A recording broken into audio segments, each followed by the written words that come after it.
Assalamualaikum warahmatullahi wabarakatuh. Sahabat, ingatkah kalian saat-saat menegangkan di sekolah dulu? Saat nama kita dipanggil untuk menerima rapot oleh seorang wali kelas kita. Jantung berdebar, tangan dingin dan muncul satu tanya, apakah nilai saya bagus atau tidak? Di dunia, rapot yang buruk mungkin hanya berujung pada teguran orang tua atau tinggal kelas. Tapi pernahkah kita membayangkan ada satu rapot besar yang sedang ditulis setiap detiknya? Setiap tarikan nafas kita, setiap kata yang terucap, bahkan lintasan pikiran yang paling rahasia sekalipun, semuanya tercatat dengan rapi. Hari ini kita akan membahas tentang penyetoran rapot manusia kepada Allah Subhanahu wa Ta'ala. Kapan waktu penyetorannya dan bagaimana rupa catatan itu saat sampai di hadapan Allah Subhanahu wa Ta'ala. Sebelum kita bicara soal penyetoran, kita harus sadar siapa penulis rapot kita. Allah Subhanahu wa Ta'ala telah menugaskan dua malaikat yang mulia, yaitu malaikat Raqib dan Atid. Mereka bukan sekedar pencatat amal, mereka adalah saksi yang jujur. Tak ada satupun kata yang terucap melainkan ada di sisinya pengawas yang selalu siap. Bayangkan setiap postingan kita di media sosial, setiap bantuan tersembunyi yang kita berikan, hingga setiap ghibah yang kita lakukan di grup WhatsApp, semuanya masuk ke dalam tinta emas atau hitam di buku besar. Tidak ada tombol hapus atau del di sana kecuali dengan satu cara, yaitu taubatan nasuha. Oke sahabat BA Channel, dalam kajian Islam ternyata penyetoran amal kita tidak hanya terjadi di akhir hayat. Ada siklus rutin yang perlu kita ketahui agar bisa terus mawas diri atau introspeksi diri. Oke sahabat BA Channel, ada 3 waktu penyetoran rapot kita kepada Allah Subhanahu wa Ta'ala. Yang pertama, penyetoran harian, yaitu waktu subuh dan asyar. Rasulullah SAW bersabda bahwa para malaikat malam dan malaikat siang silih berganti mendatangi kalian. Mereka berkumpul pada waktu sholat subuh dan asyar. Allah Subhanahu wa Ta'ala bertanya kepada mereka, bagaimana kalian tinggalkan hambaku? Malaikat menjawab, kami tinggalkan mereka dalam keadaan sholat, dan kami dapati mereka juga dalam keadaan sholat. Masya Allah, betapa indahnya jika laporan harian kita dibuka dengan sujud. Yang kedua, penyetoran mingguan, Senin dan Kamis.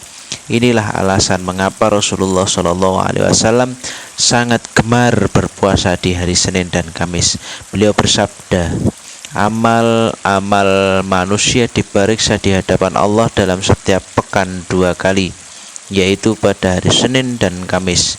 Beliau ingin saat amalnya diangkat, beliau sedang dalam kondisi terbaik, yaitu berpuasa. Selanjutnya yang ketiga adalah penyetoran tahunan atau bulan Sya'ban. Banyak ulama menjelaskan bahwa bulan Sya'ban adalah bulan diangkatnya amal secara tahunan. Ini adalah final atau tahunan kita sebelum memasuki bulan suci Ramadan. Selanjutnya, lalu sampailah kita pada momen puncak, yaitu Yaumul Hisab. Ini adalah hari di mana rapot itu diserahkan langsung kepada pemiliknya untuk dibaca sendiri. Allah Subhanahu wa Ta'ala berfirman dalam surat Al-Isra ayat 14, yang artinya, bacalah kitabmu, cukuplah dirimu sendiri pada waktu itu sebagai penghisap terhadapmu. Di hari itu ada 2 golongan manusia. Yang pertama, mereka yang menerima rapot dengan tangan kanan, wajah mereka berseri-seri, mereka berteriak bahagia. Lihatlah kitabku ini. Mereka adalah orang yang yakin akan adanya hari pertemuan ini. Namun ada golongan yang kedua, yaitu mereka yang menerima rapot dari arah belakang atau dengan tangan kiri. Mereka meratap, aduhai, kiranya tidak diberikan kepadaku kitab ini, dan aku tidak mengetahui apa hisabku. Quran Surat Al-Haqqah ayat 25-26. Di sana lisan terkunci, namun tangan dan kaki yang berbicara memberikan kesaksian. Oke sahabat, mumpung masih diberikan nafas oleh Allah Subhanahu wa taala, masih dikandung badan, tinta rapot kita belum kering. Jika berhari-hari atau jika hari-hari kita kemarin penuh dengan coretan dosa, mari kita masih punya penghapus paling ampuh yang bernama istighfar. Jika nilai kebaikan kita masih rendah, kita masih punya waktu untuk mengejar atau remedi dengan amal jariah dan akhlak mulia. Dan jangan lupa sampai tidak mengerjakan sholat, karena sholat adalah kunci kita masuk surga. Mari kita buat malaikat tersenyum saat melaporkan nama kita sore ini. Mari kita buat Rasulullah SAW bangga saat melihat catatan amal umatnya di hari Kamis nanti.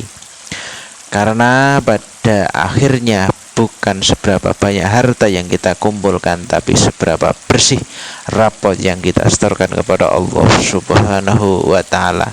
Semoga kita termasuk golongan yang menerima kitab dengan tangan kanan dan masuk ke dalam surganya Allah Subhanahu wa taala dengan senyuman. Amin amin ya rabbal alamin. Saya jangan lupa berikan like, komen dan subscribe, share kepada teman saudara keluarga. Banyak salah dari Quran, mohon maaf. Saya akhiri, wassalamualaikum warahmatullahi wabarakatuh.